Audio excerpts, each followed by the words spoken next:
Mengejutkan, tank Israel dicuri dari pangkalannya, kini ditemukan di tempat pembuangan sampah. Gini kronologinya.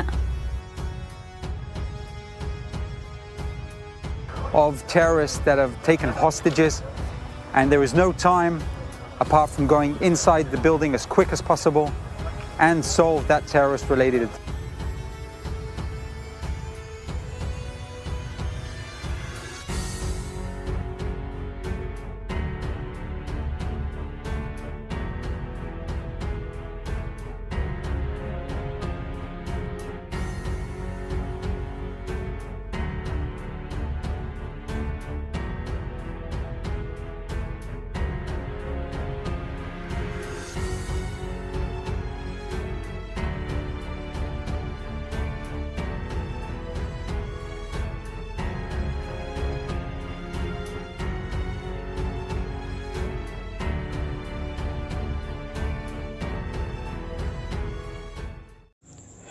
Hai para penonton Central News, sebelum lanjut jangan lupa subscribe dan lanjut tekan tombol Super Thanks.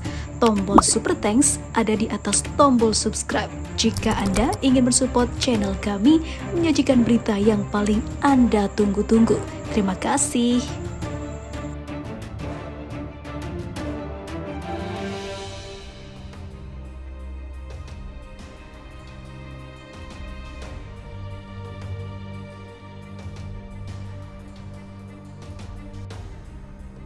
Sebuah tank Israel yang telah nonaktif dicuri dari sebuah pangkalan militer milik Israel. Tank tua yang tak berfungsi tersebut kemudian berhasil ditemukan beberapa jam kemudian di sebuah tempat pembuangan sampah terdekat. Sebuah laporan diterima dari Kementerian Pertahanan tentang sebuah tank yang dicuri dari pangkalan pelatihan IDF atau Pasukan Pertahanan Israel, Israel Defense Force, dekat persimpangan Eliakim, kata polisi Israel seperti dikutip dari The New Arab. Pasukan mulai mencari di daerah di Israel Utara dan segera menemukan tank tersebut di tempat pembuangan sampah di daerah Nasher, sebuah kota terdekat. Polisi mengatakan mereka sedang menyelidiki mengapa dan bagaimana kendaraan lapis baja itu bisa dicuri.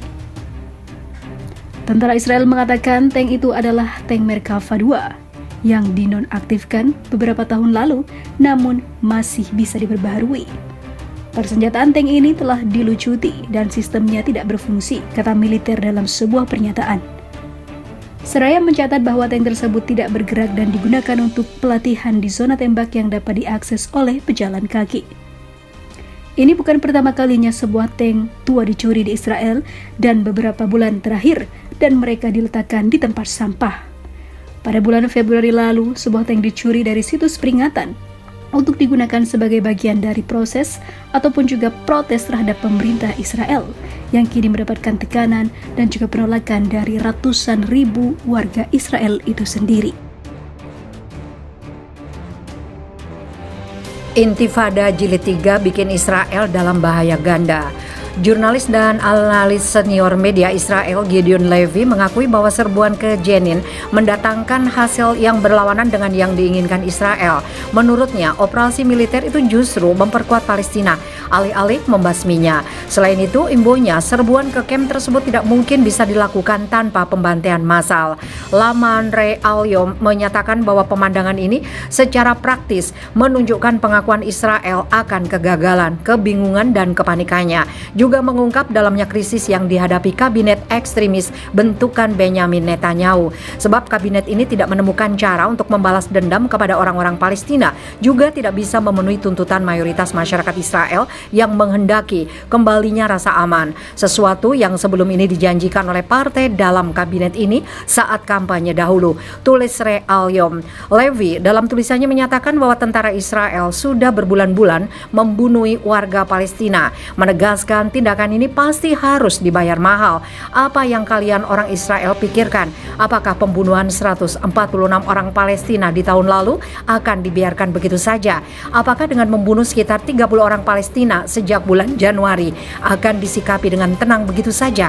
Apakah kalian berpikir bahwa warga di kamp pengungsi di Sufat yang siang malam dihina dan direndahkan serta martabat mereka diinjak-injak akan menyambut serdadu dan polisi Israel dengan pelukan hangat? Tulis Levy Levi ditujukan kepada orang-orang Israel. Kita akan terus dihantui oleh Intifada 3. Sebab itu, segala bentuk operasi balasan dari Israel pasti akan kian memanaskan situasi di saat bersamaan. Keputusan pemerintah Israel untuk menjatuhkan sanksi dan hukuman kolektif terhadap orang-orang Palestina demi memuaskan dahaga kelompok sayap kanan radikal juga akan memperluas konflik dan membuka pintu untuk terjadinya sebuah ledakan besar, pungkas Levi. Sementara itu, rangkaian peristiwa di atas membuat tensi ketegangan terus meningkat di kawasan itu. Ditambah lagi, perundingan damai antara Israel Palestina yang tidak menemui titik temu akibat pelanggaran di kubu Netanyahu. Dikhawatirkan ini adalah adegan pembuka bagi Intifada Jilid 3. Intifada yang berarti perlawanan telah didengungkan oleh Hamas sejak bulan lalu.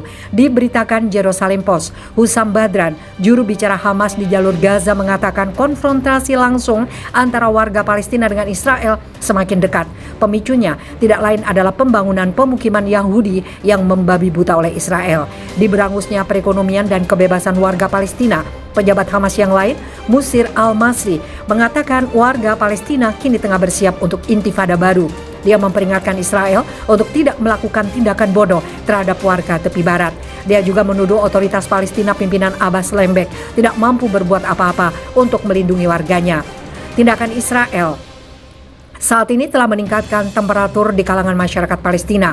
Pemerintah Palestina sedikit demi sedikit membangun alasan meletusnya intifada yang baru, kata anggota Dewan Legislatif Palestina Qais Abu Laila.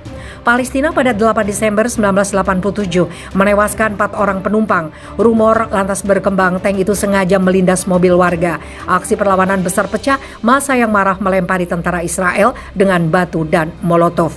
Warga Palestina selama 4 tahun intifada diperkirakan 1.500 warga Palestina gugur, termasuk banyak anak-anak, sedangkan di kubu Israel 300 warga sipil tewas. Sebanyak 822 warga Palestina dibunuh oleh kawan sendiri setelah dituduh mata-mata Zionis. Intifada berakhir pada kesepakatan gencatan senjata dalam Konferensi Madrid tahun 1991 dan Perjanjian Oslo tahun 1993. Intifada kedua terjadi pada 2000